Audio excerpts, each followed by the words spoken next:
ചോദിക്കണമെന്നൊന്നും തോന്നരുത്. ഓ ഇവിടത്തെ സ്പെഷ്യൽ എന്താണ്? ഇവിടെ കൊഞ്ച് റോസ്റ്റ് ഉണ്ട്, കണവ റോസ്റ്റ് ഉണ്ട്, ചിക്കൻ റോസ്റ്റ് ഉണ്ട്, ബീഫ് റോസ്റ്റ് ഉണ്ട്, പിന്നെ പോത്തിന്റെ ഫ്രൈ ഉണ്ട്. ആണല്ലേ? അപ്പം എനിക്കൊരു 2 പൊറോട്ടയും ഒരു പോത്ത് ഫ്രൈ. നിനക്ക് എന്താ വേണോടാ? എനിക്കൊരു വെജിറ്റബിൾ ചിക്കൻ ബിരിയാണി. അതെ, നിങ്ങളെന്ത് ഇൻസൾട്ട് ചെയ്യണ? അല്ല, ഇത് ക്യാൻറ്റീൻ ആണ്, ഇവിടുത്തെ ക്യാൻറ്റീൻ ആണ് ഇത്. അല്ലല്ല, ഇത് ഓഫീസ് റൂമാണ്. ഇവിടെ ഇങ്ങനെയാണോ പറയേണ്ടത്? അല്ല. മനസ്സിലായില്ലേ? അത് ആദ്യം എന്ത് പറയണ?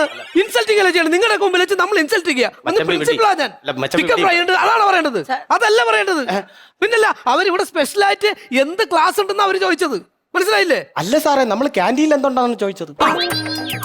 രാവിലെ വീട്ടിൽ നിന്ന് ഇറങ്ങി വെച്ചേക്കണ മനുഷ്യന് 1 മണിയായില്ലേ? അതാണ് ചോദിച്ചത്. അതാണ് ചോദിച്ചത്. എന്താടാ അത്? എന്താടാ അത്? എന്തിന് തിന്നണത്? ഓംപ്ലേറ്റ് എവിടെ നിന്ന്? ഈ പാത്രത്തിൽ ഇരുന്നു.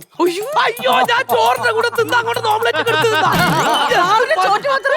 എന്റെ ചോറ് മാത്രം അവിടെ വെച്ചിട്ടുണ്ട്. എനിക്ക് വിശക്കൂലേ? അയ്യോ, എന്റെ മോനായതുകൊണ്ട് പറയല്ല, ആഹാരം കണ്ടാ പ്രാന്ത. ഒന്ന് മാറ്റി വെക്കൂ.